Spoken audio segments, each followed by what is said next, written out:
السميع العليم من الشيطان اللعين الرجيم. بسم الله الرحمن الرحيم. الحمد لله المعروف من غير رؤية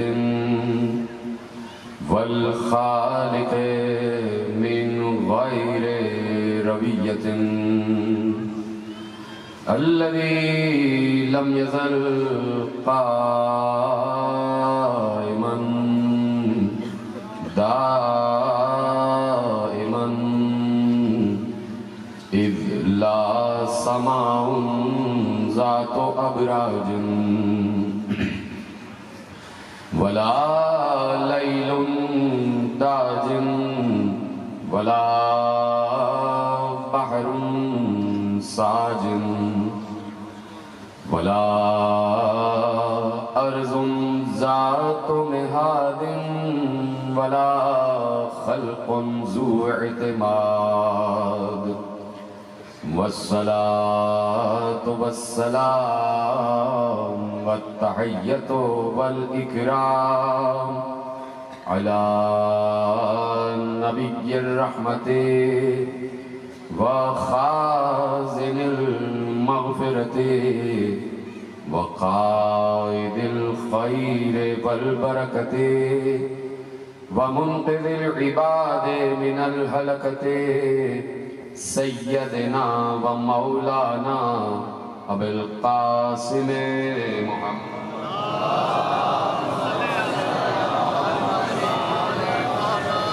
وأهل بيته الطيبين الطاهرين المعصومين المظلومين المنتخبين المنتجبين الذين أذهب الله عنهم الرجس وطهرهم تطهيرا.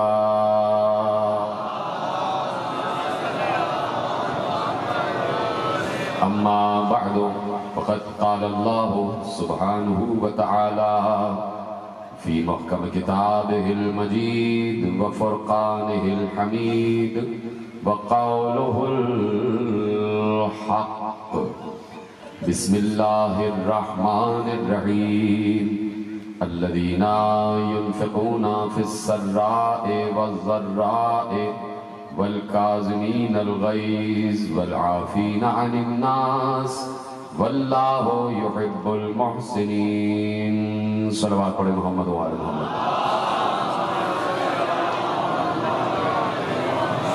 1443 ہجری کے عشرہ ماہ اذا کی مرکزی امام بارگاہ دھوبی گھاٹ فیصل آباد میں آپ حضرات آج 9ویں فرش ادا پر تشریف فرما ہیں.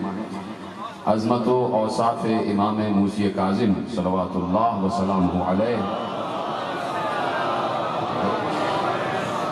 ہمارا موضوع گفتگو اور آج تقریر اپنی نویں منزل میں داخل ہو رہی ہے. پروردگار عالم جس کا ازل سے اس دنیا سے ایک تقاضا ہے اور اس دنیا میں خصوصیت کے ساتھ جن اور انس سے ایک تقاضا ہے، اور وہ تقاضا یہ ہے کہ تمہیں یہ غور کرنا چاہیے کہ ہم نے تمہیں خلق کیوں کیا ہے. جہاں شعور ہے وہاں سوال ہے، جہاں عقل ہے وہاں سوال ہے، جہاں علم کی طلب ہے وہاں سوال اٹھتا ہے، جہاں سوال نہیں وہاں جہل ہے، جہاں سوال نہیں وہاں لا علمی ہے، جہاں سوال نہیں وہاں بے شعوری ہے. اسی لا علمی، اسی جہل، اسی بے شعوری کو قیامت تک کے لیے ختم کرنے کے لیے علی نے کہا تھا کہ سوال کرو تو مجھ سے سوال کرو. یہ سلونی کا نظریہ، سوال کرنے کا نظریہ علی نے دیا، اور آج آپ کا پورا ایجوکیشنل سسٹم اسی پر منحصر ہے کہ بچے کو ایسی تعلیم دی جائے، ایسا ماحول فراہم کیا جائے کہ اس کے ذہن میں سوال اٹھے کہ یہ کیا ہے اور یہ کیا ہے. تو اس لیے سوال ضروری ہے اور سوال علم کی طلب کے لیے ضروری ہے. اس لیے اللہ نے بھی سوال کیا ہے کہ تم کم از کم یہ غور تو کرو کہ تمہیں کیوں خلق کیا گیا. تو اگر اپنے آپ سے سوال نہ کرے انسان تو گھر میں بیٹھا رہے گا. سوال کے جواب کی طلب کے لیے گھر سے نکلتا، پھر وہ سیرو فی الارض کی منزل پر آ جاتا. پھر اسے اگر ایک جگہ سے جواب نہ ملے تو دوسری جگہ جاتا، دوسری جگہ سے نہ ملے تو تیسری جگہ جاتا. اور یہ ضروری نہیں ہے کہ ہر جگہ سے ایک ہی جواب ملے. جب ایک جگہ سے گیا، دوسری جگہ گیا، تیسری جگہ گیا، ایک جگہ سے الگ جواب ملا، دوسری جگہ سے الگ جواب ملا، تیسری جگہ سے الگ جواب ملا. یہ 3 جگہ گیا تو الگ الگ جواب ملا. لیکن عجیب بات ہے کہ ایک دروازہ ایسا ہے، ایک گھر ایسا ہے جس میں 12 دروازے اور 12 کا ایک ہی جواب. ہر جگہ سے ایک ہی جواب. تو اب جہاں پر انسان کا سوال اپنے جواب کی منزل پا لے، وہ اسی در پہ سر جھکاتا. یہی وجہ ہے کہ 1400 برس سے اسی در پر بیٹھے ہیں کہ یہاں سے کوئی سوال رد ہی نہیں ہوا. ایک وہ در ہے جہاں کوئی سوال ہی نہ گیا. ایک وہ در ہے جہاں کوئی سوال ہی نہ گیا. ایک یہ گھر ہے کہ سائل کبھی خالی نہ گیا. سائل کبھی خالی نہ گیا. تو جس دروازے سے انسان کی طلب کی ہر شے مل جائے تو 1400 برس نہیں 14,000 برس بیٹھنے کو تیار، اس دروازے کو چھوڑنے کو تیار نہیں. اس لیے پروردگار عالم نے ارشاد فرمایا کہ وَمَا خَلَقْتُ الْجِنَّ وَالْإِنسَ إِلَّا لِيَعْبُدُونَ. سورہ ذاریات تقریر شروع ہو گئی کہ ہم نے جن اور انس کو صرف اس لیے خلق کیا کہ وہ ہماری عبادت کریں. کل سے میں عرض کر رہا ہوں کہ آیات کا ایک ظاہر ہے اور ایک باطن ہے، ایک تفسیر ہے اور ایک تعویل ہے. تفسیر تک ہی رہ گئے تو مشکل میں پڑ جاؤ گے. اگر اس آیت پر میں آپ کو روکوں کہ وَمَا خَلَقْتُ الْجِنَّ وَالْإِنسَ إِلَّا لِيَعْبُدُونَ، ہم نے جن اور انسانوں کو صرف اور صرف اور صرف اور صرف جی جنہیں سلامت رہا. میں شکر گزار ہوں مسلسل آپ کی سماعتوں کا. کوئی 14واں برس مجھے یہاں حاضری دیتے ہوئے ہو گیا اور میں مسلسل آپ کی سماعتوں کا شکر گزار ہوں کہ جیسے آپ سنتے ہیں میں نے کہیں اتنا ریسپونسو مجمع دیکھا نہیں. اتنا ریسپونڈنگ مجمع. یہ آپ کا شعور ہے، یہ آپ کی فکر ہے، یہ آپ کا عقیدہ ہے، اور یہ فیصل آباد کا ایک ماحول جو بنا ہے اور کریٹ ہوا، یہ اس کا فیصلہ. یہاں شیعہ سنی سب مل کے بیٹھے ہوئے اور مرکزی ممبروں سے یہی بات ہونی چاہیے کہ جہاں ایک اتحاد کا درس، ایک بین المللی پیغام، ایک بین الکائناتی پیغام جا. اس لیے کہ حسین کسی ایک خطے کے نہیں ہیں، حسین عالمین کے حسین. تو جیسے آپ سنتے ہیں خدا آپ کے عقل و علم میں اور معرفت میں اضافہ فرمائے. تو گفتگو یہی ہے کہ اللہ کہہ رہا ہے کہ ہم نے تمہیں صرف اور صرف عبادت کے لیے خلق کیا. آیت ہے اور بچپن سے آیت پڑھ رہا ہے. تو میں نے اس لیے جملہ عرض کیا کہ اگر صرف تفسیر پر رک گئے تو پریشانی میں پڑ جاؤ گے. اگر صرف تفسیر پہ رکے کہ ہم نے تمہیں صرف اور صرف عبادت کے لیے خلق کیا ہے تو تمہارا کام صرف اور صرف یہ ہونا تھا کہ جس دن سے دنیا میں آئے اور جب تک رہے سوائے سجدے کے کچھ اور نہ کرو. سلامت رہو.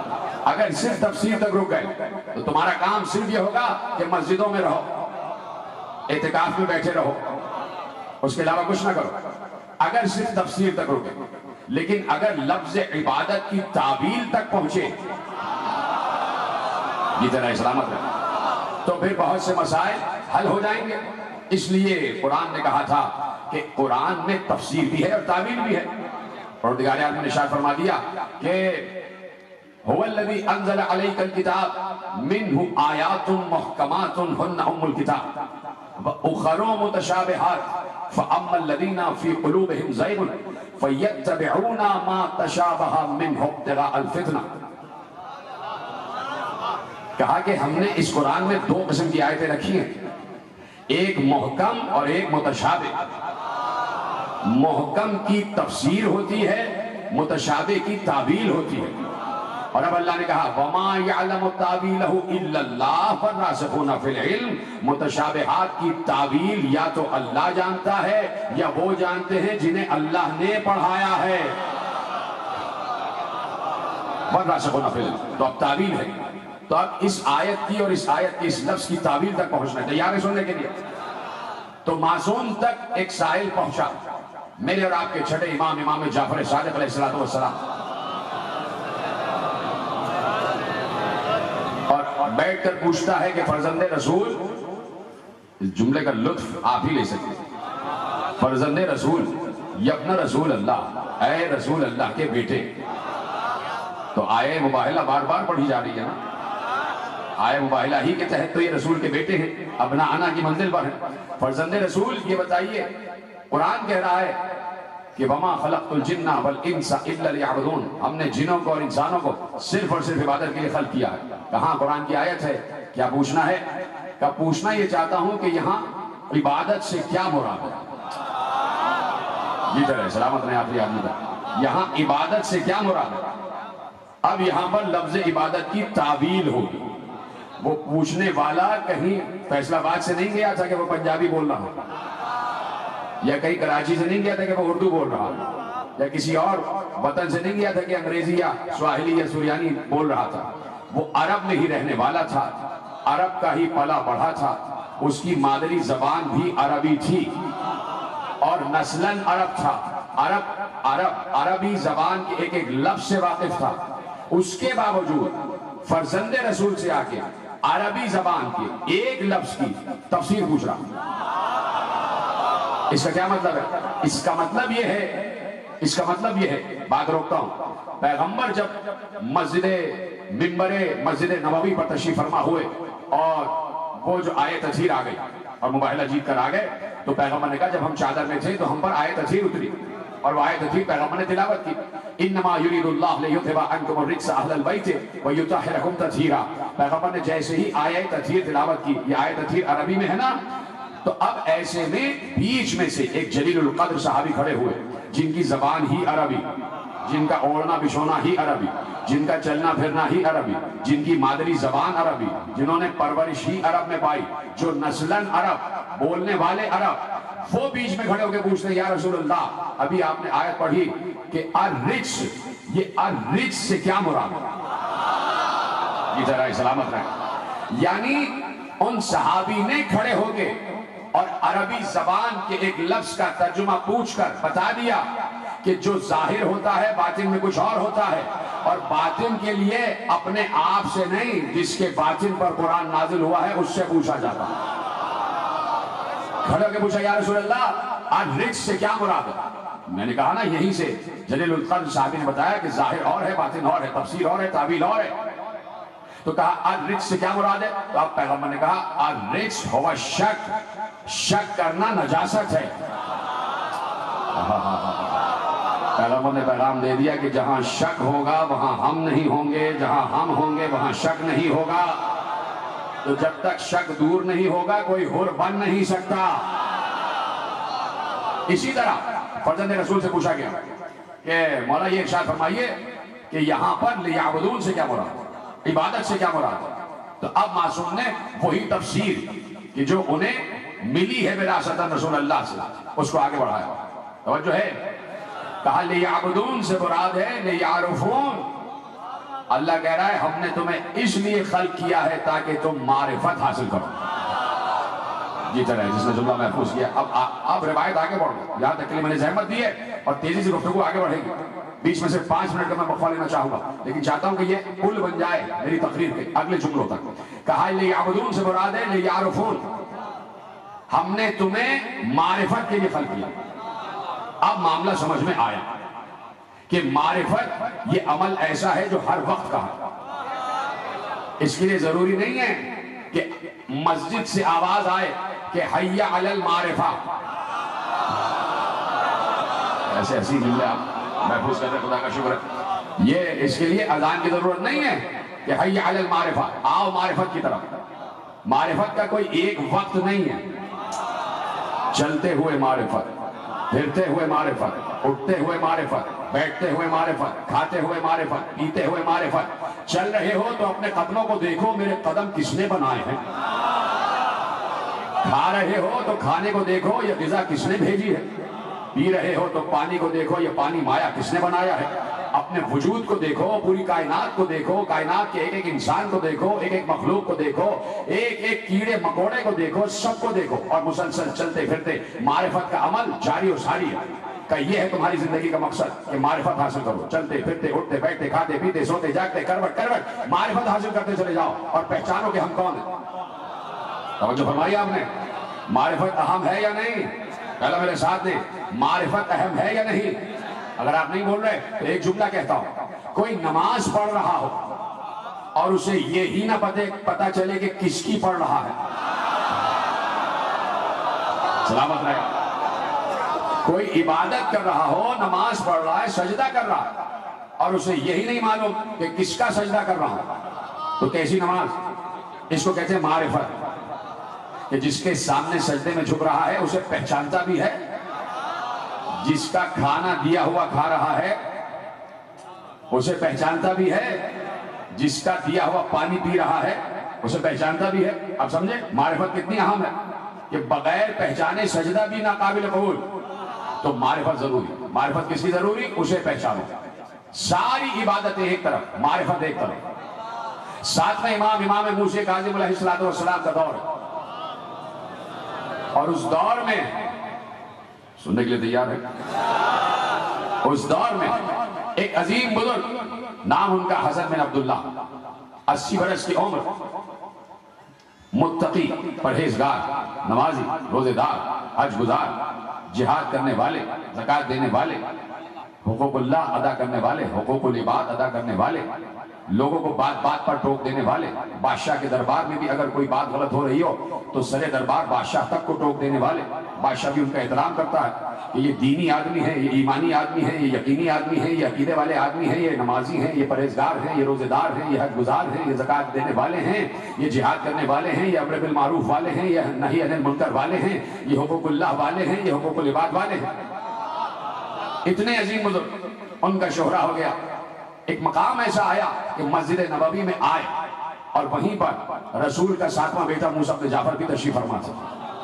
نماز پڑھ کے آئے، سلام کیا تو امام نے کہا حسن بن عبداللہ تمہارے بارے میں ہم سنتے رہتے ہیں کہ تم نمازی بھی ہو، پرہیزگار بھی ہو، متقی بھی ہو، حقوق اللہ، حقوق العباد، ساری عبادتیں تمہارے پاس ہیں اور تم بھرے دربار میں بادشاہ کو ٹوک بھی دیتے ہو، لیکن اے حسن بن عبداللہ یہ سب کچھ تو تمہارے پاس ہے لیکن معرفت نہیں ہے۔ سلامت رہے آخری آدمی تک، کہا یہ سب کچھ تو ہے تمہارے پاس لیکن معرفت نہیں ہے۔ کون بول رہا ہے؟ وارث علم رسول بول رہا ہے، جو اس وقت تک نہیں بولتا وہ رسول کی جب تک اس پر وحی نہ آ جائے، اس کا وارث بول رہا ہے کہ سب کچھ ہے تمہارے پاس لیکن معرفت نہیں ہے۔ اس کا مطلب ہے کہ ہر عبادت معرفت سے جڑی ہوئی ہے۔ اب پلٹ کے انہوں نے پوچھا تو میں کیا کروں؟ آپ کہہ رہے معرفت نہیں ہے تو میں کیا کروں؟ تو کہا کہ فَاطْلُبِ بالمعرفہ، معرفت حاصل کرو۔ انہوں نے پوچھا کیسے حاصل کروں؟ کہا فَاطْلُبِ بالحدیث، علم حدیث حاصل کرو۔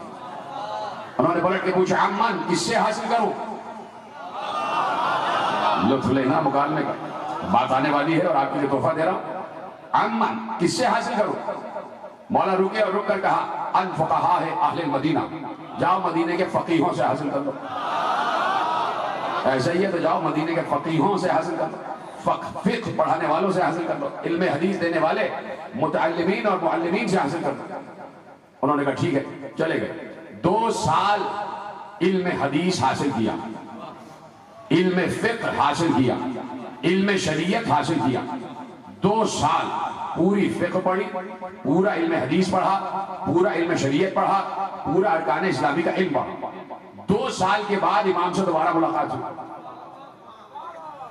کہا کہ میں نے علم حدیث سارا جو آپ نے کہا تھا سب حاصل کر لیا، پورا مدرسہ کھول کے پی لیا۔ کہا کیا پڑھا سناؤ؟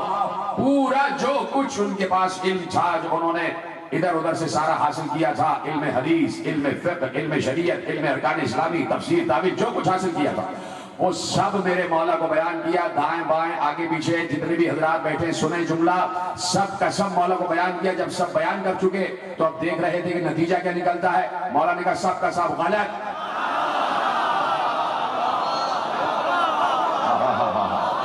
کہا سب کا سب غلط۔ کہا کیوں؟ کہا اس لیے کہ اب بھی معرفت نہیں ہے۔ کہ جاؤ فعرف المعرفہ، اب جاؤ معرفت کی معرفت حاصل کرو۔ میرے مولا موسیٰ بن جعفر کہہ رہے ہیں جاؤ معرفت کی معرفت حاصل کرو، اور یہ کہہ کے مولا چلے گئے۔ اب خود حسن بن عبداللہ کہتے ہیں کہ مجھے اپنے ایمان کی فکر ہوئی کہ میں ایمان کی کس منزل پر ہوں، میرا عقیدہ کہاں پر، میں جو عمل کر رہا ہوں وہ قبول بھی ہے یا نہیں۔ مجھے یہ فکر لاحق ہو گئی کہ سارا کا سارا علم غلط کہہ کے چلے گئے، اور کہا معرفت حاصل کرو۔ کہنے لگے اب میں تلاش میں رہا کہ دوبارہ ملاقات ہو جائے۔ چند دنوں بعد دوبارہ ملاقات ہوئی، میں نے سلام کیا اور سلام کر کے آگے بڑھا، اور میں نے کہا جعلت فداک، میں آپ پر فدا ہو جاؤں، انی احتج الیک بین یدی اللہ، میں اللہ سے آپ کی شکایت کروں گا، فدلنی علی المعرفہ، اب آپ مجھے بتائیے کہ معرفت ہے کیا۔ سننے کے لیے تیار ہیں صاحب؟ جو بول نہ پائے ہاتھ ضرور اٹھائے جب میں جملہ دینے جا رہا ہوں۔ موسیٰ بن جعفر کا جملہ ہے، اور جب جملہ آ جائے تو بتانا ضرور۔ جیسے ہی کہا کہ فَدُلَّنِي عَلَى الْمَعْرِفَةِ، اب آپ بتائیے کہ معرفت کیا ہے، روایت نے کہا کہ فوراً میرے مولا موسی کاظم نے علی علی کرنا شروع کر دیا۔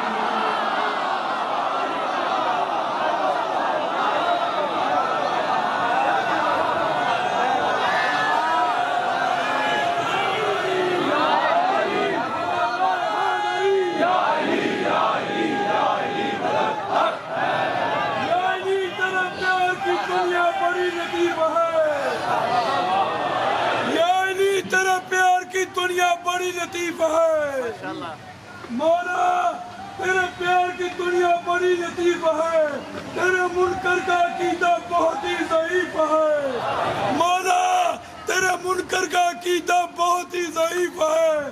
جو سن کے میرے مولا کے نعرے کا ہنس کے جواب دے، جو سن کے میرے مولا کے نعرے کا ہنس کے جواب دے، اور سمجھو اس جوان کی اماں شریف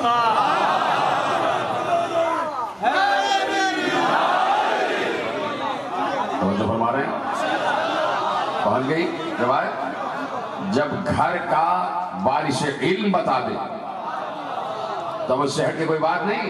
فَأَخْبَرَهُ بِأَمِيرِ الْمُؤْمِنِينَ، لفظ ہے روایت کے کہ جیسے ہی کا معرفت کیا ہے تو مولا نے ذکر علی شروع کر دی کہ یہ ہے معرفت۔ اس لیے کہ اس کو پہچانے بغیر اس کو پہچانا نہیں جا سکتا۔ اگر کسی اور کو وجہ اللہ کہا ہوتا، عین اللہ کہا ہوتا، عظم اللہ کہا ہوتا تو اس کا ہی ذکر ہوتا۔ کیسے آپ نے سنا ہے، خدا آپ کو سلامت رکھے۔ پھر 5 منٹ میں چاہتا ہوں کہ ٹرسٹ کے حضرات آپ سے کچھ کہنا چاہتے ہیں، اور یقیناً دیکھیے میں مسلسل دیکھتا ہوں ان کے انتظامات۔ میں خود ذاتی طور پر شاہد ہوں کہ جس طریقے سے میں پوری دنیا میں ہی سفر کرتا ہوں، یعنی انگلینڈ اور پورے مغربی خطوں میں بھی نام لینے کی ضرورت نہیں، ہر جگہ یقیناً مومنین کے تعاون سے ہی سب چلتا ہے۔ تو جو بھی آپ تعاون کر سکیں وہ فرمائیں، اور جہاں تک آواز پہنچ رہی تو آپ باہر سے بھی ٹرسٹ کو جو بھی آپ بھیج سکتے بھیجیں۔ صلوات پڑھتے رہے محمد و آل محمد۔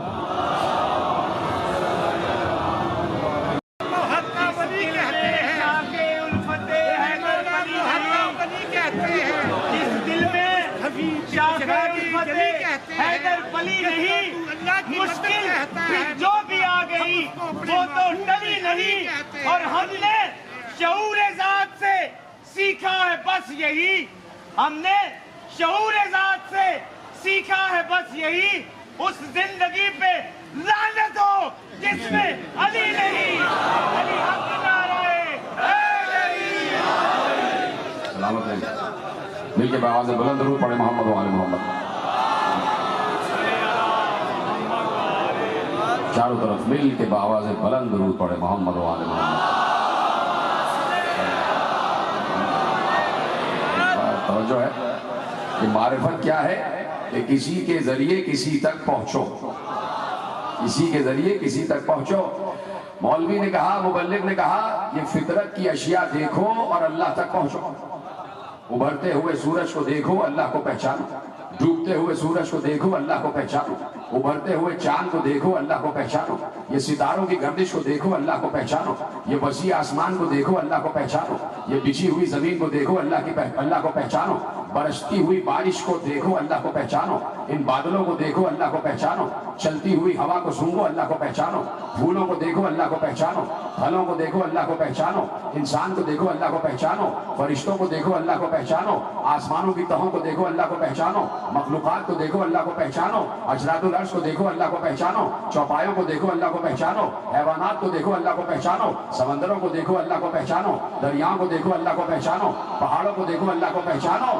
تو اور ہم یہ کہہ رہے ہیں کہ تم یہ کہہ رہے ہو کہ فطرت کو دیکھو اللہ کو پہچانو، ہم ان بندوں کو پہچانوا رہے ہیں کہ وہ جب سے اللہ کو پہچان رہے تھے کہ نہ جب چاند تھا، نہ سورج تھا، نہ زمین تھی، نہ آسمان تھا۔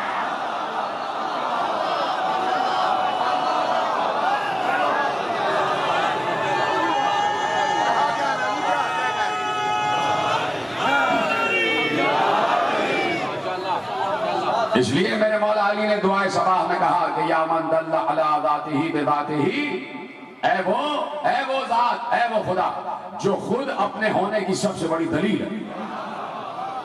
علی کہہ رہے ہیں یا اللہ اگر کوئی فطرت کی شے نہ ہو، کوئی دلیل نہ بھی ہو، تب بھی علی تجھے اللہ مانتا ہے، تب بھی علی تجھے اللہ مانتا ہے۔ یہ ہے معرفت۔ اور کہا اس معرفت کی طرف آگے بڑھو۔ یہ معرفت کا سفر کوئی حادثاتی نہیں ہے، کوئی حادثی سفر نہیں ہے، یہ معرفت کا سفر بڑا قدیم سفر ہے، اور اس معرفت کے سفر کے لیے اللہ نے شجروں کو محفوظ فرمایا، اللہ نے شجروں کو محفوظ فرمایا ہے۔ آل ابراہیم اسی معرفت کے سفر کا سب سے بڑا پاک شجرہ ہے، اور یہ آل ابراہیم کا شجرہ ختم نہیں ہے، ختم نہیں ہے۔ آواز دی علم تر کیف ضرب اللہ مثلا کلمۃ طیبۃ کشجرۃ طیبۃ اصلها ثابت وفرعها فی السماء تؤتی اکلها کل حین باذن ربها۔ کہا کہ سمجھنا چاہتے ہو، دیکھیے معرفت اور دلیل دے رہا ہوں کہ معرفت ضروری ہے۔ اللہ کہتا ہے سمجھنا چاہتے ہو کہ ہمارا پاک کلمہ کیا ہے؟ جی رہے سلامت رہے، میرے ساتھ ساتھ آ جائیں، بہت تیزی سے آج سفر کرنا ہے مجھے، اور اپنے دائرے وقت میں گفتگو کو کامل کرنا، اور آپ کی ہی مدد سے ہوگا۔ علم تر کیف، کیا آپ نے دیکھا نہیں؟ ضرب اللہ مثلا کلمۃ طیبۃ کشجرۃ طیبۃ، کہ اللہ اپنے پاک کلمے کی مثال بیان کرتا ہے۔ دیکھیے مثال برابر کی دی جاتی ہے، کسی انسان کی مثال دی جائے گی، بیٹے سے کہتے بیٹے تم اس جیسے بنو، انسان کو کہا جاتا ہے کہ بھائی انسان بنو، تو کسی انسان ہی کی مثال دی جاتی ہے۔ تو اب یہ تو ایک عام شعور ہے، اور جب اللہ مثال دے، ضرب اللہ مثلا کلمۃ طیبہ، ہم تمہارے لیے اپنے پاک کلمے کی مثال بیان کرنا۔ پہلے تو بچہ بھی بتا دے گا کہ پاک کلمہ ہے کیا، کلمہ طیب یعنی لا الہ الا اللہ محمد رسول اللہ، کلمہ طیب ہے لا الہ الا اللہ محمد رسول اللہ۔ اور اللہ کہہ رہا ہے ہم اپنے کلمہ طیب کو سمجھانا چاہتے ہیں، اگر سمجھنا ہے تو ہمارے پاک کلمے کی مثال ایسی ہے جیسے ایک پاک درخت۔ ہائے ہائے ہائے، تو سمجھے ان کو میرا سلام ہے بھائی، قرآن ہے قرآن۔ اب مثال کہاں کی اور مثل کہاں کی؟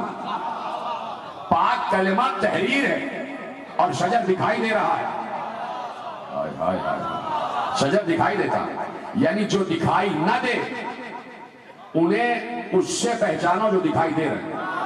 ہاں ہاں ہاں ہاں، سلامت رہیں آپ، بڑا حساس جملہ میں نے آپ کے حوالے کیا۔ جو دکھائی نہیں دے رہا اسے ان سے پہچانو جو دکھائی دے رہا۔ کہا ہمارے پاک کلمے کی مثال ایک پاک شجر کی ہے، ایک پاک درخت ہے، اور درخت ایسا کہ جس کی جڑیں زمین میں مضبوط ہیں، اور جب جڑیں زمین میں مضبوط ہیں تو اس کی شاخیں آسمان تک گئی ہوئی ہیں۔ اور دنیا کے تمہارے جو درخت ہیں وہ موسم میں پھل دیتے ہیں۔ آم کا پودا سیب کے موسم میں پھل نہیں دے گا، گرمی کا موسم میں سردی کے پھل نہیں آئیں گے، سردی کے پھل گرمی کے موسم میں نہیں آئیں گے، خزاں اور بہار کے پھل الگ، ہر موسم میں ہر درخت الگ الگ پھل دیتا ہے، اور اللہ کہہ رہا ہے ہمارا یہ پاک درخت ایسا ہے کہ ہر موسم میں پھل دے رہا ہوتا ہے، ہر موسم میں پھل دے رہا ہوتا ہے۔ کبھی اس کے پھل کا نام علی ہے، کبھی اس کے پھل کا نام حسن ہے، کبھی اس کے پھل کا نام حسین ہے، کبھی اس کے پھل کا نام علی ابن الحسین ہے، کبھی اس کے پھل کا نام محمد ابن علی ہے، کبھی اس کے پھل کا نام جعفر صادق ہے، اور کبھی اس کے پھل کا نام موسیٰ ابن جعفر ہے، موسیٰ کاظم ہے۔ تو کہا یہ ہر موسم میں پھل دیتا ہے، چاہے کسی بھی بنو کا موسم ہو، کسی بھی حکومت کا موسم ہو، جابر و ظالم سلاطین کے موسم میں بھی یہ درخت پھل دیتا، اس لیے کہ کلمہ طیبہ ہے، تؤتی اکلہا کل حین باذن ربہا، یہ ہر موسم میں پھل دیتا ہے۔ اس کی جڑیں زمین میں مضبوط ہیں، اس کی شاخیں آسمان تک گئی ہوئی ہیں، اس لیے سمجھو کہ درخت کی مثال دی ہے، کل کی اگر بات یاد آ جائے، درخت کی مثال اس لیے دی ہے کہ جڑیں زمین میں مضبوط ہیں، شاخیں آسمان تک گئی ہوئی ہیں۔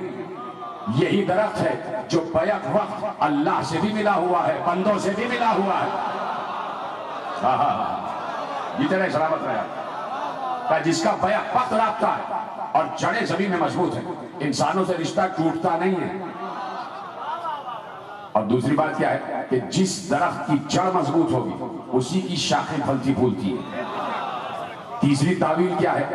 اصلھا اور فرعھا، اس کی اصل اور اس کی فرع، اس اصل سے نکلا ہے اصول اور اس فرع سے نکلا ہے فروع۔ اللہ کہہ رہا ہے اصول کیا ہے؟ نماز، روزہ، حج، زکوٰۃ، قوم، جہاد، یہ تو ہے فروع۔ اصول کیا ہے؟ توحید، عدل، نبوت، امامت، قیامت، یہ اصول ہے نا۔ اور فروع کیا ہے؟ نماز، روزہ، حج، زکوٰۃ، قوم، جہاد، امر بالمعروف، نہی عن المنکر، ولایت، برات، یہ فروع ہے۔ اللہ کہہ رہا ہے اس درخت کے اصول یعنی اصل یعنی جڑ زمین میں مضبوط ہے، اور اس کی شاخیں یعنی فرع یعنی فروع آسمان تک گئی ہے۔ یہی بتا رہا ہے کہ جس کے اصول مضبوط ہوں گے، اصول دین مضبوط ہوں گے، اسی کی نماز اوپر پہنچے گی، اسی کا روزہ اوپر پہنچے گا۔ عقیدہ مضبوط تو عمل آسمانوں تک جائے گا، عمل پروردگار تک جائے گا۔ کہ یہ ہے وہ شجر جس کی ہم نے مثال بیان کی ہے، اور یہ کبھی بھی اپنی جگہ سے ہٹتا نہیں ہے، یہ کبھی بھی اپنی جگہ سے ہلتا نہیں ہے، اس لیے کہ جڑیں زمین میں مضبوط ہیں۔ اور نہیں بات شجر طیبہ کا ذکر اللہ نے کیا، وَمَثَلُ كَلِمَةٍ خَبِيثَةٍ كَشَجَرَةٍ خَبِيثَةٍ اجْتُثَّتْ مِنْ فَوْقِ الْأَرْضِ مَا لَهَا مِنْ قَرَارٍ۔ اور سنو کلمہ خبیثہ بھی ہے، سنو ایک کلمہ خبیثہ بھی ہے، اور اس کلمہ خبیثہ کی مثال ایک شجر خبیثہ جیسی ہے۔ وہ شجر خبیثہ ایسا ہے کہ اس کی جڑیں زمین کے اوپر ہیں، اسے قرار نہیں ہے، کبھی یہاں کبھی وہاں، جیتے رہے سلامت رہے۔ جس کی جڑیں زمین کے اوپر ہیں وہ کبھی ادھر ہے کبھی ادھر ہے، کبھی یہاں ہے کبھی وہاں ہے، جسے قرار نہیں ہے، کبھی پہاڑ پر ہے کبھی زمین پر ہے۔ اللہ اکبر، کہ یہ شجر خبیثہ ہے۔ تو اب کلمہ طیبہ بھی چل رہا ہے، کلمہ خبیثہ بھی چل رہا ہے، شجر طیبہ بھی چل رہا ہے، شجر خبیثہ بھی چل رہا ہے۔ جو کلمہ طیبہ کے مقابل آ جائے وہ کلمہ خبیث، جو شجر طیبہ کے مقابل آ جائے وہ شجر خبیثہ۔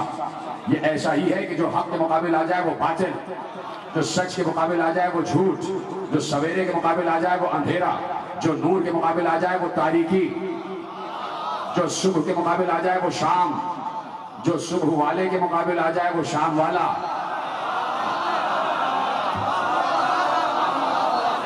شجرہ طیبہ بھی ہے، شجرہ خبیثہ بھی ہے۔ توجہ فرمائی، پہنچ گیا جملہ، بات آگے بڑھاؤں۔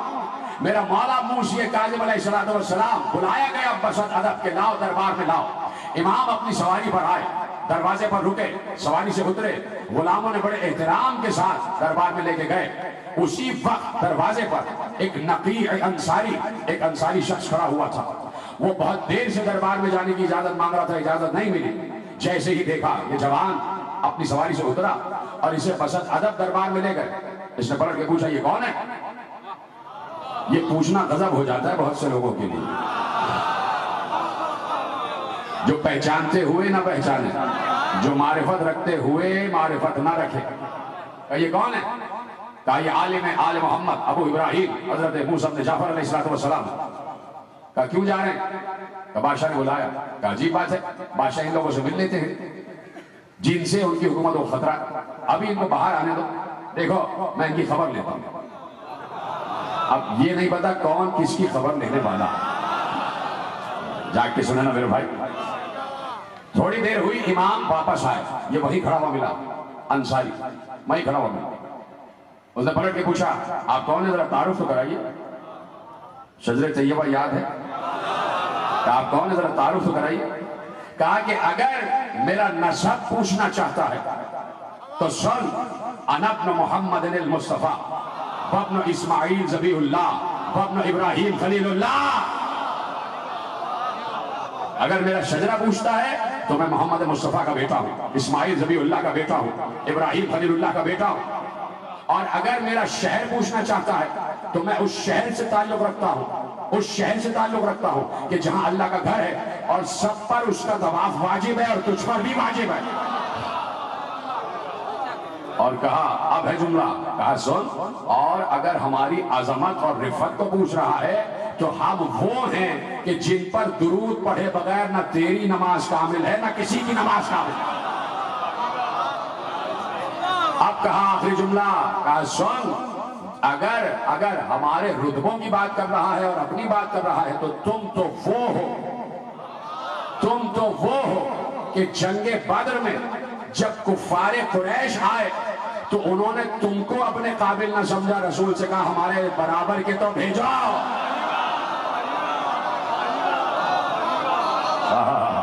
ایسے سن رہے ہیں کہ ہمارے برابر کے تو بھیجو. وہیں کھڑے کھڑے بتایا میں شجرہ طیبہ، تو شجرہ خبیثہ. جو شجرہ طیبہ کے مقابل آ جائے وہ شجرہ خبیثہ. تو شجرہ خبیثہ اور شجرہ طیبہ، شجرہ طیبہ ہے کلمہ طیبہ. تو جہاں شجرہ طیبہ آ جائے سمجھ لو وہی کلمہ طیبہ ہے. اور اللہ اس شجرہ طیبہ کی حفاظت کرتا ہے، نہ جانے دیتا ہے نہ آنے دیتا ہے. نہ شجرے سے کوئی باہر گیا نہ کوئی داخل ہوا، اس لیے کہ پاک شجرہ ہے، آل ابراہیم کا شجرہ ہے. اور شجرے محفوظ کیے اور کہا کہ یہ کوئی آج کا شجرہ نہیں ہے، ہم نے آدم سے محفوظ کیا ہے. ہم نے آدم میں اسی کی تو روح ہوگی اور یہی روح منتقل ہوتی رہی. اگر یہ روح نہ ہوتی تو آدم صفی اللہ نہ ہوتے. اگر یہ روح نہ ہوتی تو نوح کی کشتی نجات نہ پاتی. اگر یہ روح نہ ہوتی تو ابراہیم کی آگ گلزار نہ بنتی. اگر یہ روح نہ ہوتی تو موسیٰ کے لیے دریا میں شگاف نہ ہوتا. اگر یہ روح نہ ہوتی تو عیسیٰ روح اللہ نہ ہوتے. اگر یہ روح نہ ہوتی تو یوسف کا حسن مشہور نہ ہوتا. اگر یہ روح نہ ہوتی تو ایوب کا صبر مشہور نہ ہوتا. کہ یہی روح ہے جسے روح شجرہ طیبہ کہا جاتا ہے. لاکھ کوئی ایسا پاک شجرہ کہ جہاں نام لیا جائے تو طبیعت بحال ہو جائے، جہاں نام آ جائے تو روحانی تسکین حاصل ہو جائے. لاؤ شجرے محفوظ کیے کہ لاؤ آل ابراہیم ہے اور اسی آل ابراہیم پر درود ہے کہ اللہم صلی علی محمد وعلی آل محمد کما صلیت علی ابراہیم وعلی آل ابراہیم انکا حمید مجید. پروردگار جیسے تو نے ابراہیم پر اور آل ابراہیم پر درود پڑھا ویسے ہی تو محمد پر اور آل محمد پر درود بھیج. تو شجرہ محمد و آل محمد، شجرہ ابراہیم و آل ابراہیم ایک ہی ہے، ایک ہی ہے. اس لیے الگ الگ کر کے بتایا کہ آل ابراہیم میں بھی درود ان پر ہے جو محمد و آل محمد ہیں. آل ابراہیم میں بھی درود انہی پر ہے جو محمد و آل محمد کی شاخ ہے، وہ اسماعیل کی شاخ جو مصطفیٰ پہ تمام ہو رہی ہے. تو درود بھیج رہا ہے اللہ آل ابراہیم پر. کہا لاؤ کوئی ایسا شجرہ جس پہ ہم درود بھیج رہے ہیں. ابراہیم سے درود شروع ہوا، اسماعیل تک پہنچا. ابراہیم، اسماعیل، قیدار، حامل، نبت، سلامہ، عمیسہ، علیسہ، عود، عد، عدنان، معد، نزار، مزر، الیاس، مدرکہ، خزیمہ، کنانہ، نظر، مالک، فہر، غالب، لوائی، کعب، مرہ، کلاب، قصی، عبد مناف، ہاشم، عبد المطلب، عبداللہ، ابو طالب، علی، حسن، حسین، زین العابدین، محمد باقر، جعفر صادق، موسی کاظم. مومنین آخری آدمی تک دونوں ہاتھ اٹھا کے من کنت مولا، جبریل کا مولا، بوزر کا مولا، کمبر کا مولا.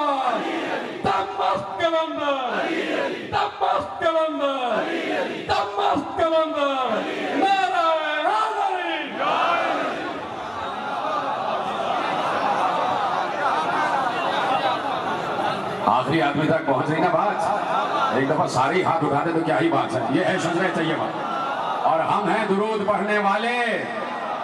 ایک جملہ کہنے جا رہا ہوں، پہلے کہوں گا اور جو کہوں وہ کرنا.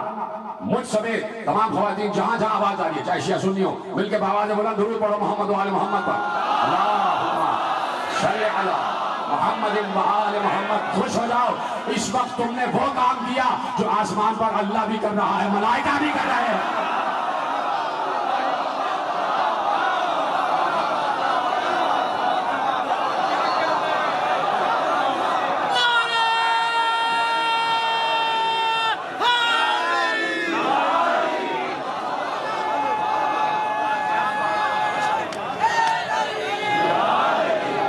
درود پڑھ رہا ہے اللہ، اور صاحبان ایمان ہی سے تو کہہ رہا ہے کہ تم پڑھو، یعنی اسے ایمانی درود پسند ہے.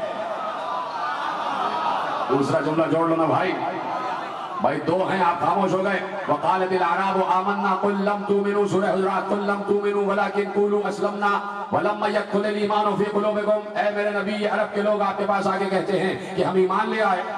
ان سے کہیے کہ تم یہ کیوں کہتے ہو کہ تم ایمان لائے؟ تم تو اسلام لائے ہو، ایمان تو دل میں داخل ہی نہیں ہوا. اور اب کہہ رہا ہے یا ایھا الذین آمنوا، اے ایمان والو تم درود پڑھو. ہمیں صرف اسلامی درود نہیں، ایمانی درود چاہیے. ہمیں ایمانی درود چاہیے، ایمان والوں کا درود چاہیے. تو اللہ جب شامل کرے اپنے ساتھ کسی کو کسی کام میں تو وہ کام شرک نہیں ہوتا. درود میں بھی شامل، آپ بھی شامل. کس کے ساتھ؟ شامل کہا تو چپ ہو گئے. درود میں بھی شریک، آپ بھی شریک. کس کے ساتھ؟ جو لا شریک ہے. ملائکہ بھی شریک اور خود لا شریک کر رہا کہ میرے ملائکہ بھی میرے ساتھ درود پڑھتے ہیں، تم بھی پڑھو. تو اس صفت میں اس نے شریک کیا صاحبان ایمان کو ملائکہ کے ساتھ، برابر کا رتبہ بتا دیا. اس صاحبان ایمان کو ملک سے کم نہ سمجھنا. یہ ملک سے اس لیے زیادہ ہیں کہ پیغمبر سے علی نے پوچھا کہ آپ افضل ہیں کہ جبرائیل؟ پیغمبر نے کہا الملائکۃ خدامنا و خدام محبینا، ملائکہ ہمارے بھی خادم ہیں، ہم سے محبت رکھنے والوں کے بھی خادم ہیں. یہ ہے وہ شجرہ طیبہ، یہ ہے وہ کلمہ طیبہ کہ جس کی خود حفاظت اللہ نے کی ہے ازل سے ابد تک. یہ ذکر موسی کاظم اس وقت جو ہو رہا ہے یہ حفاظت خداوندی ہے، یہ حصار پروردگار ہے کہ کہیں اگر کوئی شجرہ خبیثہ والا بیٹھا ہوا گستاخی کر رہا ہے تو یہ شجرہ طیبہ والا بیٹھا ہوا اس کا دفاع بھی کر رہا ہے. یہ بیٹھے ہیں سارے شجرہ طیبہ والے، چاہے شیعہ ہو چاہے سنی ہو، بلا تفریق مذہب و ملت. سب جانتے ہیں کہ رسول کے بیٹے کی شان میں گستاخی ہے تو ایسا ہے جیسے رسول کی شان میں گستاخی. تو اب یہ مجالس عزا، یہ ذکر رسول، یہ ذکر حسین، یہ دفاع ہے کلمہ طیب کا، یہ دفاع ہے کلمہ طیب کا. پوری دنیا سنیں، جہاں جہاں میری آواز پہنچ رہی ہے، اور اس کو پہنچائے پوری دنیا، کہ پوری دنیا میں از ازل کربلا کے واقعے سے لے کے آج تک اور قیامت تک مجلس عزائے حسین کا صرف ایک موضوع ہے، اور وہ موضوع ہے توحید.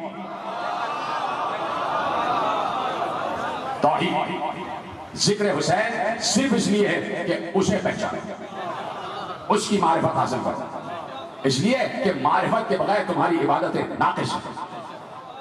سجدہ حسین بھی کر رہے تھے، سجدہ وہاں بھی ہو رہا تھا. سجدہ حسین بھی کر رہے تھے، سجدہ یزیدی فوج بھی کر رہی تھی. فرق کیا تھا؟ فرق کیا تھا؟ میں آج سے 10 سال پہلے میں نے شاید یہ واقعہ پڑھا ہے کہ کراچی میں ایک جگہ یوم حسین کی صدارت پریزائڈ کر رہا تھا. مجھ سے پہلے ایک عالم اہل سنت تھے، علامہ فیصل عزیز بندگی ان کا نام. مجھ سے پہلے انہوں نے تقریر اور انہوں نے یہی جملہ کہا کہ نمازیں یہاں بھی پڑھی جا رہی تھی، نمازیں یزیدی لشکر میں پڑھی جا رہی تھی. اس لیے میں اہل سنت کی قدر کرتا ہوں، انہیں اپنا بھائی کہتا ہوں، یہ عقیدہ ہے. انہوں نے کہا عالم اہل سنت نے کہ نمازیں یزیدی لشکر میں بھی تھی، نمازیں حسینی لشکر میں بھی تھی. تو انہوں نے کہا فرق کیا تھا دونوں نمازوں کا؟ یہ فکر دیکھیے آپ علماء سنت سلام ہمارا، انہوں نے کہا فرق کیا تھا دونوں نمازوں کا فرق یہ تھا کہ یزید کی نماز میں حسین نہیں تھا،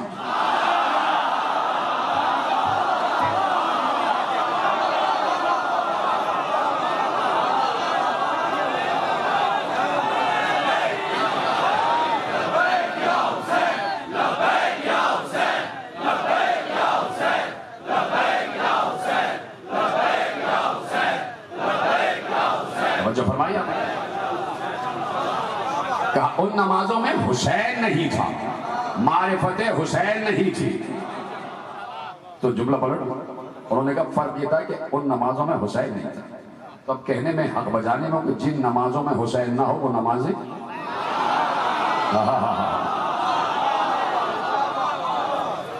تو میری باری آئی تو میں نے کہا مولانا نے بڑا اچھا جملہ کہا کہ جن نمازوں میں حسین نہ ہو وہ یزیدی نماز ہو جاتی ہے۔ میں نے کہا انہوں نے یہ بتایا کہ جس میں حسین نہ ہو وہ کون سی نماز ہوتی ہے، میں یہ بتاتا ہوں جس میں حسین ہو وہ کون سی نماز ہوتی ہے۔ میں نے کہا انہوں نے کہا جس میں نہ ہو وہ یزیدی نماز ہوتی ہے، اور میں نے کہا جس میں ہو وہ رسول کی نماز ہوتی ہے، اس لیے کہ رسول سجدے میں تھے، حسین پشت پر تھے۔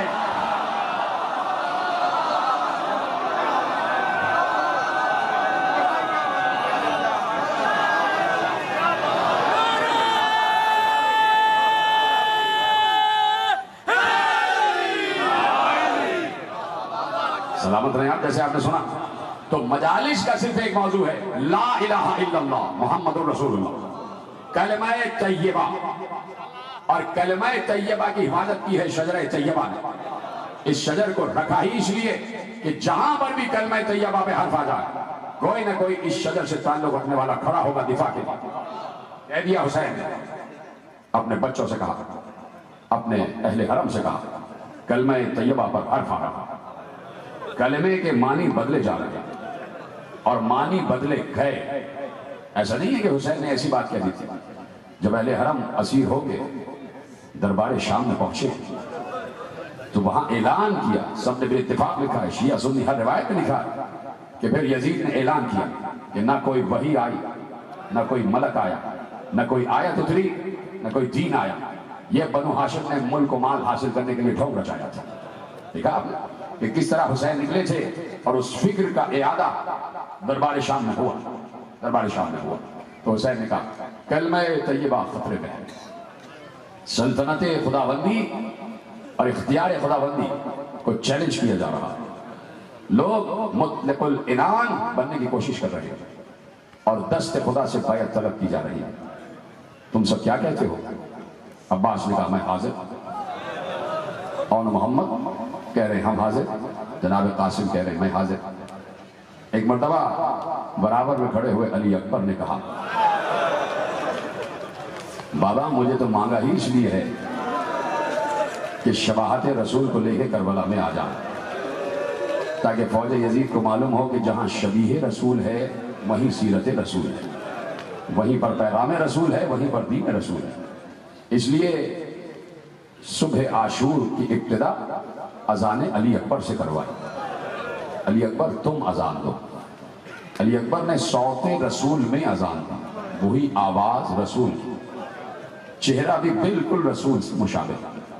جب مدینے میں تھے تو چھوٹے سے تھے جناب علی اکبر، سلام ہو گیا شہزادے پر، چھوٹے سے تھے، کبھی کسی نے آگے کہا، امام حسین کے پاس کوئی شخص آ گیا، اس نے کہا میں ایک تعبیر پوچھنا چاہتا ہوں، میں نے خواب دیکھا۔ کیا خواب دیکھا ہے؟ کہا رات میں نے رسول اللہ کو خواب میں دیکھا۔ امام حسین نے کہا اچھا ابھی معلوم ہو جاتے کہ تو نے یہ خواب دیکھا بھی ہے یا نہیں؟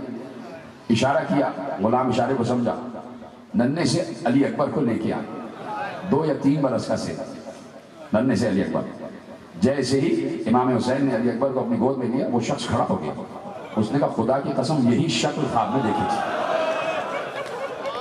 امام حسین نے کہا تو سچ کہہ رہا کہ تو نے خواب دیکھا تھا، میرا یہ بیٹا شبیہ رسول ہے، شمائل میں، ہمائل میں، گفتار میں، کردار میں، رفتار میں مکمل شبیہ ہے میرے نانا کی۔ میں جیسے نانا سے محبت کرتا تھا ویسے علی اکبر سے محبت کرتا ہوں۔ راتوں کو جاگ جاگ کے علی اکبر کے سرانے آگے کھڑے ہو جاتے، بیمار ہو گئے علی اکبر، بی بی ام لیلہ سلام ہو، شہزادی ام لیلہ سلام اللہ علیہا پر ہمارا، سرانے بیٹھی ہوئی ہیں، ٹھنڈے پانی کی پٹیاں بیٹے کے ماتھے پہ رکھ رہے ہیں، علی اکبر کے ماتھے پہ رکھ رہے ہیں.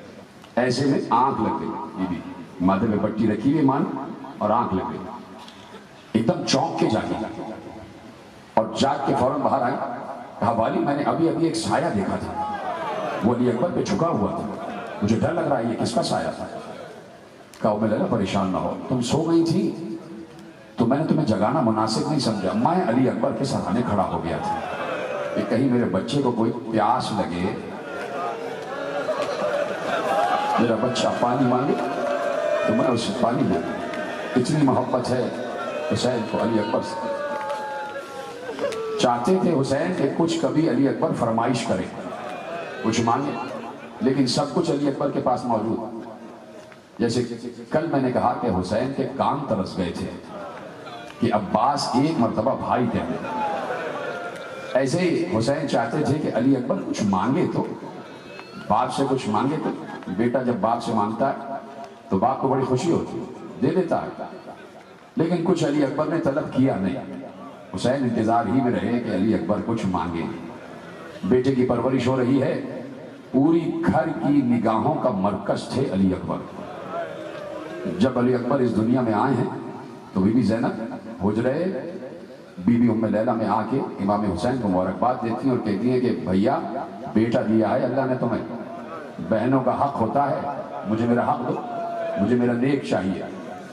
امام حسین نے مسکرا کے کہا بہن جو آپ مانگیں گے میں دوں، آپ کا حق ہے. ایک بار پلٹ کر کہا کہ بھیا مجھے علی اکبر ہی دے دو، مجھے علی اکبر ہی دے دو. حسین نے گود میں علی اکبر کو اٹھایا، زینب کی گود میں دے دیا. یہ ہے بہن بھائی کا پیار. بس پھر پرورش کی ہے بی بی زینب سلام اللہ علیہا، تربیت کی ہے بنت علی شریکت الحسین. ماں نے جنم دے دیا، پھوپھی نے پرورش کی، یعنی سکھائی ہے اذان علی اکبر کو بنت علی. علی کی بیٹی نے علی کے لہجے والی اذان علی اکبر کو سکھا دی اور صرف تیار کیا کہ جب وقت آئے گا تو علی اکبر اذان دے گا. بیٹا صبح عاشور آ گئی، اذان تم دو. علی اکبر نے اذان دی، اللہ اکبر اللہ اکبر. جیسے ہی یہ آواز زینب کے کان میں گئی، اپنے دوپٹے کو اٹھا کے کہا پروردگار اس آواز کو سلامت رکھنا، اس آواز کو سلامت رکھنا، میرے بچے کی اس آواز کو سلامت رکھنا. یہ زینب کی دعا ہے کہ آج تک اللہ اکبر سلامت ہے. آج تک جیسے ہی صبح عاشور ہوتی ہے اذان علی اکبر کہلانا شروع ہو جاتی ہے. صبح عاشور کی اذان قیامت تک جوان رہے گی، اس لیے کہ جوان کی طرف سے آواز آئی ہے اور اس جوان کی پھوپھی نے دعا دی ہے کہ یہ قیامت تک آواز برقرار رہے. تو قیامت تک اذان علی اکبر برقرار رہے گی. آپ کی آواز گریہ بلند ہو رہی ہے. میرے عزیزوں کیا گزر رہی ہوگی جس وقت علی اکبر نکلے ہیں، آگے پلٹ کر پھر جا رہے ہیں، پھر آئے، بار بار اجازت مانگتے ہیں. ایک بار شب عاشور آ گئی، حسین دیکھ رہے ایک ایک خیمے میں کیا کیا ہو رہا ہے. تڑپ گئے حسین. جب بی بی ام لیلا کے خیمے کا پردہ ہٹایا، دیکھا بیٹے نے سر اپنی ماں کے زانوں پہ رکھا ہوا ہے، سو رہے ہیں علی اکبر. ماں علی اکبر کی زلفوں پہ ہاتھ پھیر رہی ہے. علی اکبر کی آنکھیں بند ہیں، دوسرے ہاتھ میں ام لیلا کے چراغ ہے اور اس چراغ کی روشنی میں اکبر کے چہرے کو دیکھ رہی ہے. یہ ہے ماں اور باپ کی محبت. حسین نے کلیجہ پکڑ لیا کہ کل کیا ہونے والا ہے، ماں پر کیا گزرے گی، ماں پر کیا گزرے گی. ختم ہو رہی ہے گفتگو، آپ کی آواز گریہ بلند ہو رہی ہے. 9 محرم اکثر جگہوں پر دنیا میں ذکر علی اکبر ہی ہوتا ہے، اس لیے کہ روایت نے لکھا یہ حسین کی آخری قربانی تھی. حالانکہ سب سے پہلے جب جنگ کا آغاز ہوا تو حسین نے علی اکبر سے کہا تقدم ولدی، میرے بیٹے تو پہلے جا، علی اکبر تم جاؤ پہلے.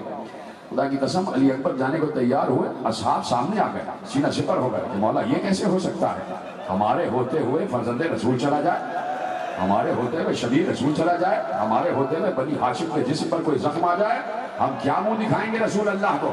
مولا ایسا نہیں ہو سکتا. سب سے پہلے حسین نے علی اکبر کو بھیجا تھا، لیکن کوئی علی اکبر کو جانے دے نہیں رہا تھا، اس لیے کہ سب کو معلوم تھا حسین کا کڑیل جوان بیٹا ہے، باپ پر کیا گزرے گی. اگر کڑیل جوان بیٹے نے آواز دے دی، سب چاہتے تھے پہلے ہم چلے جائیں، پہلے ہم چلے جائیں، میں یہی کہوں گا کہ 72 لاشیں اٹھا اٹھا کے حسین تھک چکا تھا۔ راوی کہتا ہے، آواز گریہ بلند ہو جائے، راوی کہتا ہے میں نے 3 دن کے بھوکے پیاسے حسین کو دیکھا، میں نے 3 دن کے بھوکے پیاسے حسین کو دیکھا کہ اس وقت بھی حسین میں اتنی قوت تھی کہ جب بھی کوئی ناصر گھوڑے سے زمین پر آتا اور آ کر آواز دیتا میں گر گیا، حسین تنہا جاتے تھے، گھوڑے کی زین پر بیٹھے بیٹھے جھکتے تھے، اس کی لاش کو اٹھاتے تھے، اتنی قوت حسین میں تھی، اسے زانوں پہ رکھتے، مقتل میں لا کے لٹا دیتے تھے اور اللہ کی بارگاہ میں پیش کرتے تھے۔ جملہ سن لینا، راوی نے کہا میں نے 3 دن کے بھوکے پیاسے حسین میں قوت دیکھی کہ لاشیں تنہا اٹھا اٹھا کر لا رہا تھا۔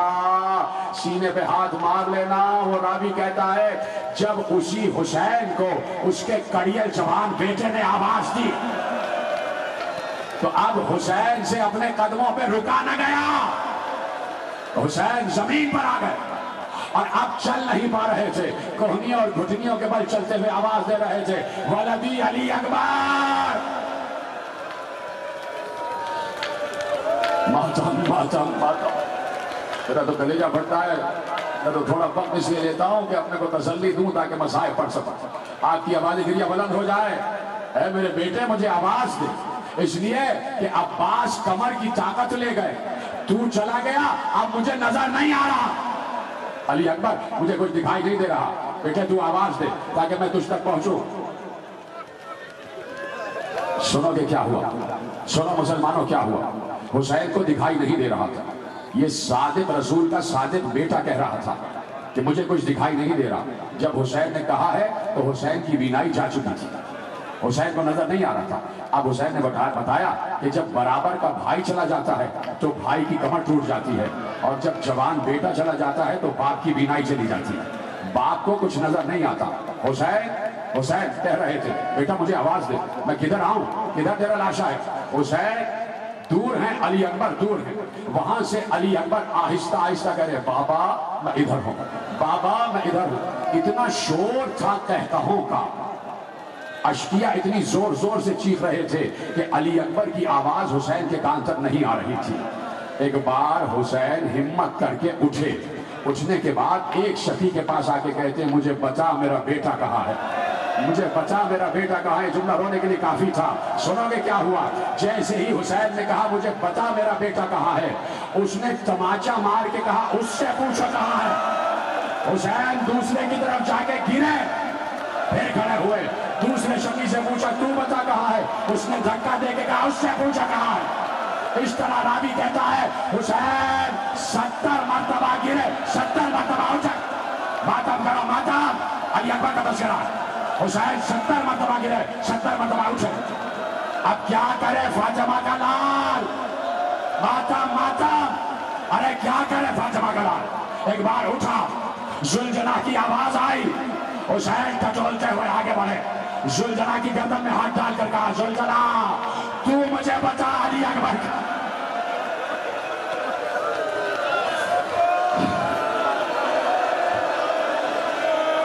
اے زلجنہ تو مجھے بتا علی اکبر کہاں ہے۔ زلجنہ کی بات کو پکڑے ہوئے حسین علی اکبر کے لاشے پہ پہنچے۔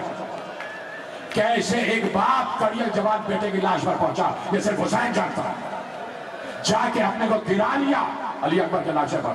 تھک گئے ہو کیا، تھک گئے ہو کیا؟ حسین کو کل 72 لاشیں اٹھانا ہے، ساتھ تو دے دو نا حسین کا، کم از کم یہ تو کہہ سکتے ہو ہائے حسین، ہائے تیری مظلومی، ہائے تیری بے کسی، ہائے تیرا صبر، قربان آپ کے صبر کے ہے میرے حسین، اے میرے آقا حسین میرے صبر کے قربان، میری نسلیں تجھ پر قربان، میری اولاد تجھ پر قربان، کیا صبر کیا تو نے میرے مولا۔ پہنچے لاش اکبر پر، گرا لیا اپنے بیٹے کی لاش پر گرا لیا۔ علی اکبر ہم آ گئے، بیٹا ہم آ گئے، بابا آپ کا شکریہ، آپ آ گئے، آپ نے بڑی زحمت کی بابا، میں اگر خود چل کے آ سکتا ہوتا تو کبھی آپ کو زحمت پڑے۔ بیٹا ہم آ گئے، بیٹا آنکھیں کھولو دیکھو، آخری دم شبیہ رسول کا دم اکھڑ رہا ہے، شبیہ رسول کا دم اکھڑ رہا ہے۔ یہ روایت میں نے کبھی پڑھی نہیں ہے، اب پڑھنے جا رہا ہوں، سینے پہ ہاتھ ضرور ماروں اور کم از کم چیخ کے ہائے ضرور کہتا تو میں چادر زہرا کا واسطہ میں نے پڑھ دیا نا کہ حسین لاش علی اکبر پر پہنچے. خدا کی قسم ہر روایت میں لکھا کہ اس سے پہلے کہ حسین پہنچتے، حسین نے دھندلی آنکھوں سے دیکھا علی اکبر کی لاش پر زینب بیٹھی ہوئی ہے.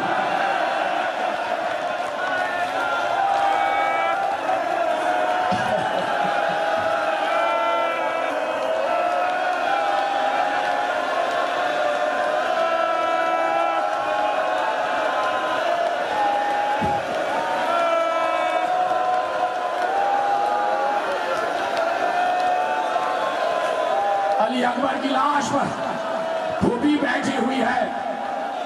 سنا گے کس لیے؟ ارباب مقاتل نے لکھا کہ زینب نے ضروری جانا کہ میں بھائی سے پہلے بھتیجے کی لاش پر پہنچوں، اس لیے تاکہ حسین کی توجہ بڑھ جائے، اس لیے کہ باپ نے اگر بیٹے کو اس عالم میں دیکھا حسین مر جائے گا.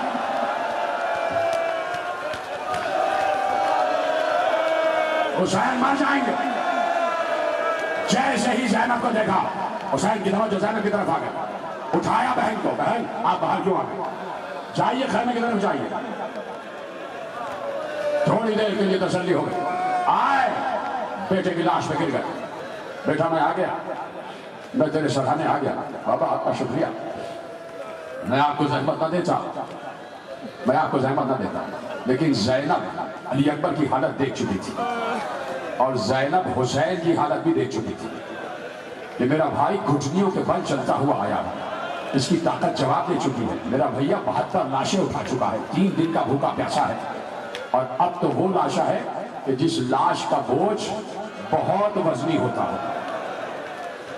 وہی خیمے سے دیکھ رہی تھی، دور نگاہ سے بلند قامت کی بیوی دیکھ رہی تھی کہ بوڑھا باپ جوان بیٹے کے لاشے پر بیٹھا ہوا ہے، اور ایسے میں حسین چاہتے ہیں کہ علی اکبر کو اٹھائیں. زینب سمجھ گئی بھائی سے جوان کا لاشا اٹھے گا نہیں. ایک بار خیمے میں گئی، کہا بچوں ذرا قریب آ جاؤ، بچوں میرے قریب آؤ. بچے قریب آئے، کہا تیزی سے دوڑتے ہوئے جاؤ، میرے بھائی کی مدد کرو. میرے بھائی یہاں سن رہے ہیں میرے عزیزوں، میرے بھائی کی مدد کرو. بچے گئے تیزی سے دوڑتے ہوئے. عالم یہ تھا کہ حسین نے علی اکبر کے پشت پر ہاتھ ڈالا ہوا تھا. اٹھایا، اٹھ نہ سکا، لٹا دیا. پھر لاشا اٹھایا، اٹھ نہ سکا، پھر زمین پہ رکھ. 3 مرتبہ اٹھانا چاہا، علی اکبر کی لاش اٹھ نہ سکی. ایک بار رو کر کہا بیٹے تو میری مدد کر. بابا بتائیے، حکم فرمائیے. کہا بیٹے میں تیری کمر میں ہاتھ ڈالتا ہوں، تو اپنے دونوں ہاتھ میری گردن میں ڈال دے. تو اپنے دونوں ہاتھ میری گردن میں ڈال دے. حسین نے پشت علی اکبر پہ ہاتھ ڈالا. علی اکبر کا ایک ہاتھ حسین کی گردن میں آیا. حسین نے کہا بیٹے میں نے کہا تھا دونوں ہاتھ، یہ ایک ہاتھ کیوں ہے؟ حسین نے واپس رکھا. حسین کا کلیجہ پھٹ گیا. علی اکبر کا ایک ہاتھ جگر پر تھا، ایک ہاتھ جگر پر تھا. حسین نے کہا بیٹا یہ ہاتھ یہاں کیوں ہے؟ علی اکبر نے کہا بابا کچھ نہیں ہے، کچھ نہیں ہے بابا، کچھ نہیں ہے. کہا نہیں، تجھے میرے ہاتھ کی قسم، ہاتھ ہٹا بیٹے، کیا چھپا رہا ہے؟ علی اکبر نے ہاتھ ہٹایا. حسین چیخ مار کے بھائی برچھی کا پھال علی اکبر کے جگر پر. حسین بھول گئے. حسین نے کہا پہلے برچھی کا پھل نکالوں گا. ارے سلام حسین، آواز بلند کرو، مولا مجھے قوت دے دے. حسین 2 زانو ہو کے زمین پر بیٹھے، ایک ہاتھ علی اکبر کے سینے پر، دوسرا ہاتھ برچھی پر. حسین نے آواز دی یا علی ودا. راوی کہتا ہے برچھی کا پھل خالی نہیں آیا، علی اکبر کا جگر. ہائے حسین، ہائے.